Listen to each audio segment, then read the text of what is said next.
Aaron, a developer advocate at Ditto. The Ditto engineering team has recently developed a set of Quickstart applications tailored for each platform supported by the Ditto SDK. These projects are designed to provide developers with minimum examples that demonstrate integrating Ditto into applications. A complete list of these Quickstart is available in our documentation at docs.ditto.live. A link can be found in the video description. In today's video, I'll walk you through a Quickstart demo app for Flutter. I'll show you how to pull the code, set it up, and run the app so you can see Ditto's real-time syncing in action.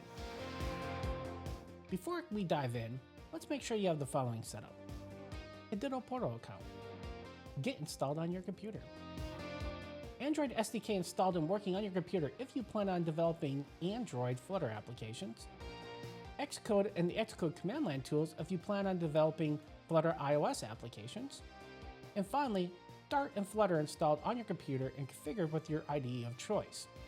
In this video, I'll be using Android Studio for Flutter development, but you can use whatever IDE you feel comfortable with doing Flutter development on. Need help getting set up with a Ditto Portal account? Check out the linked video in the description. With that, let's get started. As you can see, I have the Flutter Quickstart documentation open in my web browser. I'm going to scroll down to the clone repository step and copy the git clone command, then use the terminal to actually clone the code onto my computer. Once the code is cloned, I can cd into the Quickstart directory. I can do an ls-la and see all the different platforms that are available. The Flutter code can be found in the flutter_app folder. This is the folder you'll want to open up with Android Studio, or VS Code or whatever IDE you want to choose. I'm going to use the Open button in Android Studio and find that folder on my computer.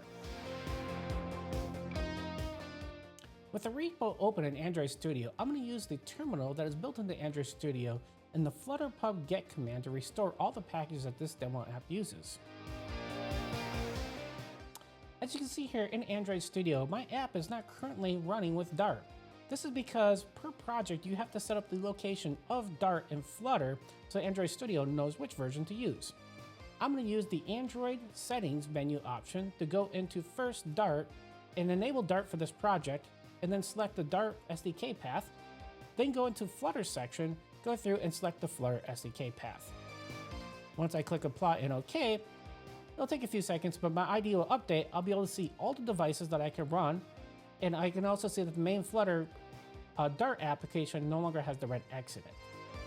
For my demo, I'm going to use physical devices. However, you can use things like the iOS simulator. Next, I'm going to close the README file and open up the main Dart file found in the lib folder. As you can see in this file, we have 4 variables at the top after the import statement: app ID, token, WebSocket URL, and auth URL. These are from the Ditto Portal. So to get these values, I'm going to open the Ditto Portal. The app ID, auth URL, and WebSocket URL can be found under the Big Peer Connection Information section. You can use the little square icon to copy the information to your clipboard and then paste it into the main Dart file for each value. The Online Playground authentication token can be found under the Authentication Mode section, which provides the same square icon to copy it to the clipboard. Once this is updated, you can close the main Dart file.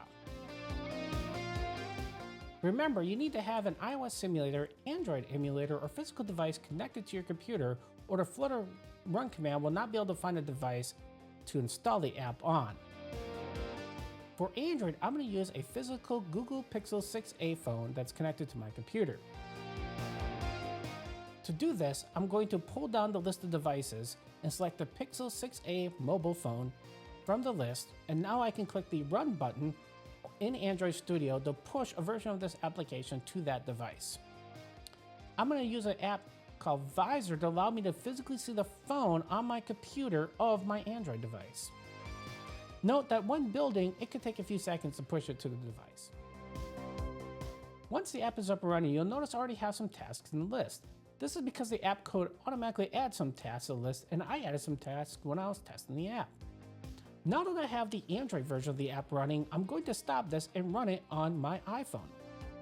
I'm going to hit the stop button, select from the list my iPhone 16 Pro Max. This is my physical device, and I'm going to click the run button. On macOS, I'm going to use the iPhone mirroring feature in order to see my physical device on my computer.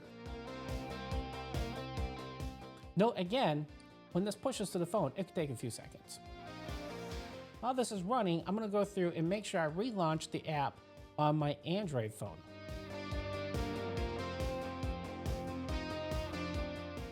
I'm going to click the allow to allow it to actually use Wi-Fi and Bluetooth in the app. And after a few seconds, you can see here now the app has synced information down and it matches what I have in the Android application. With this, now we can go through and make some changes to test and see syncing happening between the two physical devices in BigP. To start out with, I'm going to complete the task, Learn to Write DQL. When I complete the task in Android, you'll notice on my physical iOS device, it instantly updates. The same way I can say task 101, I can complete it on my iOS device, you can see that it should instantly update on the Android device. If I wanted to delete a task, for example task 101, I can swipe and then use the trash icon to delete it. Now I'm going to try adding a new task on my iOS device. And notice that it shows up instantly in Android once I set it up. On my Android device, I'm now going to turn off sync to show what happens when the phone were to lose Wi-Fi and Bluetooth connectivity. I can use the active sync button here to turn off sync. Now when I make changes on the Android device, they should not show up on the iOS device. You can see here, I have unchecked the box Learn to Write DQL and iOS did not update. At the same time, I'm going to go through and complete the task added from iOS and notice that Android does not update. The minute I click the sync active switch again, syncing should instantly happen. You can see iOS was updated with the Learn to Write DQL task was unchecked, and the task added from iOS was checked on Android, showing that syncing is now working again. Finally, we can go to the Ditto Portal and check to see whether or not our task added from iOS was added to the portal. You can see here our task added from iOS is also updated.